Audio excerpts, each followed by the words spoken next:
सकाळ आणि प्लॅटफॉर्म मार्फत 0 to Ironman सिरीज मध्ये पुन्हा एकदा स्वागत.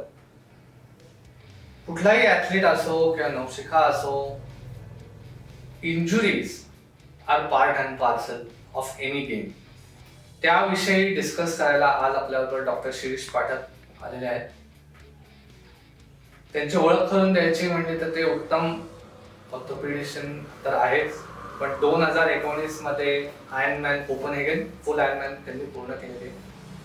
तर डॉक्टर, आम्हाला असं सांगा की इंजुरीज ह्या कशामुळे होतात?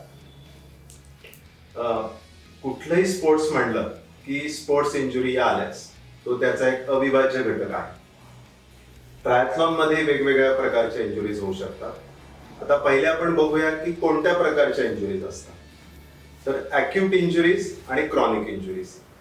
आता एखादा सायकलवरून ऍक्सिडेंटली खाली पडला आणि त्याचं जर कॉलर बोन फ्रॅक्चर झालं तर ही झाली ॲक्यूट इंजुरी. आता ही कशी टाळता येईल? तर सगळ्यात महत्वाचं, तुम्ही तुमची प्रोटेक्टिव्ह इक्विपमेंट हेल्मेट वापरणं अत्यंत गरजेचं आहे. त्याचबरोबर रहदारीचे सगळे नियम काटेकोरपणे पाळणं आणि रहदारीचं भान ठेवणं हे अत्यंत महत्वाचं आहे. ते पाळलं तर निश्चितपणे तुम्ही ॲक्यूट इंजुरीज टाळू शकता. आता दुसऱ्या ज्या इंजुरीज आहेत त्या क्रॉनिक किंवा ओव्हरयूज इंजुरीज. तर एकच हालचाल वारंवार झाल्यामुळे स्नायू आणि हाडांचं जे घर्षण होतं त्याच्यामुळे मसलला ज्या इंजुरीज होतात या ओव्हरयूज इंजुरीज आहेत. आता आपल्याला माहिती आहे ट्रायथलॉन मध्ये 3 प्रकारचे स्पोर्ट्स आहेत. आता पहिला स्पोर्ट्स आपण लक्षात घेऊया, स्विमिंग. आता स्विमिंग मध्ये प्राथमिकतः अप्पर लिम्ब म्हणजे शोल्डर आणि एल्बो इंजुरीज या कॉमनली होतात. जर तुमचं स्विमिंगचा स्ट्रोक हा फॉल्टी असेल तर खांद्याचे स्नायू खांद्याच्या हाडाला घासले जातात, त्याच्यामुळे इम्पिंजमेंट होते आणि मग खांद्याचे स्नायू दुखावले जातात. त्याला क्लासिकली आपण स्विमर शोल्डर म्हणतो. जर आपण खांद्याची हालचाल, त्याची ताकद आणि योग्य स्विमिंग स्ट्रोक जर मेंटेन केला तर आपण या दुखण्यापासून स्वतःला लांब ठेवू शकतो, किंवा जर असं तुम्हाला झालं असेल तर त्याच्यावर योग्यपणे आपण उपचार करू शकतो. आता दुसरा भाग आहे रनिंग आणि सायकलिंगचा. यामध्ये विशेष करून लोअर लिम्ब म्हणजे पायाच्या इंजुरीज कॉमनली होतात आणि स्पाइनच्या. आता कुठल्या इंजुरीज कॉमनली होतात? तर सगळ्यात कॉमन आहे गुडघेदुखी. गुडघ्याच्या अँटिरियरली म्हणजे अँटिरियर नी पेन किंवा गुडघ्याच्या साईडच्या बाजूला, ज्याला आपण आयटी बँड सिंड्रोम म्हणतो, या इंजुरीज अतिशय कॉमन आहे. वारंवार पडल्यामुळे गुडघ्याच्या बाजूचा जो स्नायू असतो तो गुडघ्याच्या हाडावर सतत घासत राहतो आणि तिथे सूज आणि इन्फ्लमेशन डेव्हलप होतं आणि मग तो दुखायला लागतो. हे का होतं? तर बऱ्याचदा टू मच आणि टू सून म्हणजे फार लवकर तुम्ही जास्त डिस्टन्स पळायला लागला किंवा सायकलिंग करायला लागला तर अशा इंजुरीज होतात. इथे सगळ्यात महत्वाचं असतं की तुम्हाला कोचनी जो प्लॅन आखून दिलेला आहे तो तुम्ही तंतोतंत पाळा, कारण त्याच्यामध्ये त्यांनी तुमचा रिकव्हरी पिरियड, तुमचं जे काही प्रोग्रेशन ट्रेनिंगचं होणार आहे हे सगळं त्यांनी विचारपूर्वक सायंटिफिकली त्यात घेतलेलं आहे. ते जर तुम्ही नाही पाळलं तर तुम्ही स्पोर्ट्स इंजुरीला निमंत्रणच देत आहात. याच्या व्यतिरिक्त हील पेन होणं, हील कॉर्ड म्हणजे टेंडो अकिलिस दुखणं किंवा पावलांमध्ये दुखणं हे सुद्धा खूप कॉमनली होतं. आता हे लक्षात घ्यायला पाहिजे की प्रत्येकाच्या पायाची रचना ही वेगळी असते.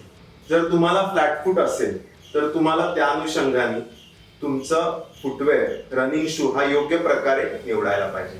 नाहीतर तुमची टाच दुखणे हे खूप कॉमन आहे आणि त्यामुळे तुमच्या ट्रेनिंग मध्ये अडचण येऊ शकते. तिसरं महत्वाचं आहे की तुमचं रनिंग टेक्निक ते सदोष आहे का हेही बघणं गरजेचं आहे. त्यामुळे कौशलचं स्पेसिफिकली याच्या बाबतीत खूप लक्ष असतं की तुम्ही हिल स्ट्राईक करत नाहीये ना. जर तुम्ही हिल स्ट्राईक म्हणजे टाचेवरच जर पळत असाल तर अनुषंगाने तुम्हाला heel pain, knee pain, hip pain या गोष्टी सगळ्या होणार आहेत. आता या गोष्टी कशा टाळायच्या? तर मला असं वाटतं की योग्य वॉर्मअप करणं, योग्य स्ट्रेंथ ट्रेनिंग करणं आणि तुमचा जो रिकव्हरी पिरियड आहे तो व्यवस्थित पाळणं. या जर 3 तुम्ही गोष्टी केल्या, प्रोटेक्टिव्ह इक्विपमेंट वापरली तर तुम्ही स्पोर्ट्स इंजुरी टाळू शकता.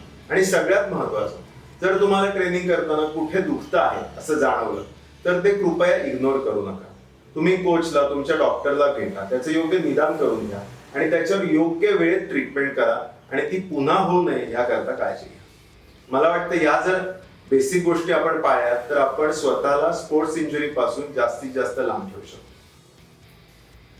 एक प्रश्न विचारायचा होता तो म्हणजे टेंडनायटिस. हा मला वाटतं की कुठलाही कोच आणि कुठलाही ऍथलीट दिवसातनं एकदा तरी कोणाला तरी सांगत असतो. तर टेंडनायटिस म्हणजे काय एक्झॅक्टली आणि त्याच्यापासून लांब कसं राहायचं आणि होत असेल तर त्याची ट्रीटमेंट काय असते? बरोबर, हा अतिशय महत्वाचा प्रश्न आहे. टेंडिनायटिस, पहिले आपण समजून घेऊया की टेंडन म्हणजे काय.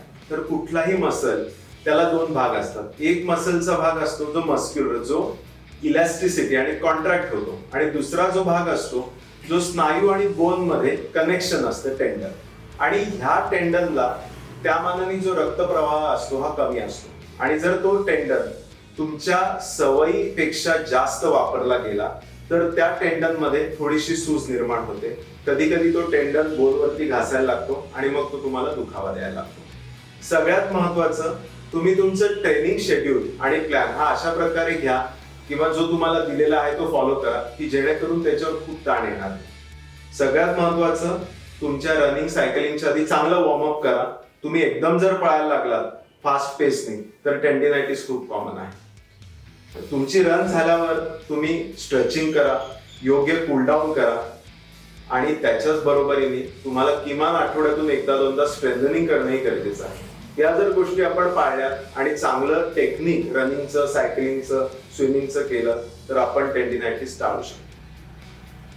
टेंडिनायटिस टाळण्यासाठी आयसिंग किंवा आईस बाथ सगळ्यांना घेणं शक्य नाही, तर बेसिक जॉईंट्सला आयसिंग करणं किती महत्वाचं आहे आफ्टर एव्हरी वर्कआउट? माझ्या मते आयसिंग करणं हे अत्यंत महत्वाचं आहे. आजकाल तुम्हाला आईस पॅक्स रेडीमेड मिळतात, तुम्ही ते फ्रीझर मध्ये ठेवू शकता, ते तुम्ही वापरू शकता. त्याच्या बरोबरीने तुम्ही फोम रोलरही वापरू शकता. आईस पॅक आणि फोम रोलिंग, मला वाटतं प्रत्येक रन नंतर आईस पॅक तर महत्वाचा आहे, आणि किमान आठवड्यातून एकदा दोनदा तुम्ही जर फोम रोलर जर व्यवस्थित इफिशियंटली वापरला तर तुम्ही टेंडन पेन निश्चितपणे लांब होऊ शकता. तर एक लास्ट प्रश्न मला होता की तुम्ही आयर्नमॅन केलेले, तुम्हाला माहिती आहे ट्रेनिंग जे 6 महिने आपण करतो आयर्नमॅनसाठी ते खूप रिगरस असतं. तर स्पोर्ट्स मसाजचा रोल एकतर किती इम्पॉर्टंट आहे आणि how often should one take a sports massage? Sports मसाजचा रोल निश्चितपणे आहे. माझ्या मते एस्पेशली जेव्हा तुम्ही लॉंग रन्स करता वीकेंडला, त्याच्यानंतर मला वाटतं एक्सपर्ट माणसाकडून स्पोर्ट्स मसाज घेणं गरजेचं आहे. कारण कित्येकदा मी असं पाहतो की चुकीच्या पद्धतीने दिलेल्या स्पोर्ट्स मसाजमुळे सुद्धा इंजुरीज कधी कधी बळावतात. पण स्पोर्ट्स मसाज हा क्वचित घेण्याचा भाग आहे, त्याची वारंवार किंवा त्याची सवय लागून घेणं हे पण गरजेचं नाही. So doctor, thank you very much for coming आणि I hope to see you at an Ironman event very soon. Thank you. 0 to Ironman चा पुढचा प्रवास पाहायला विसरू नका पुढच्या शुक्रवारी फक्त सकाळवर.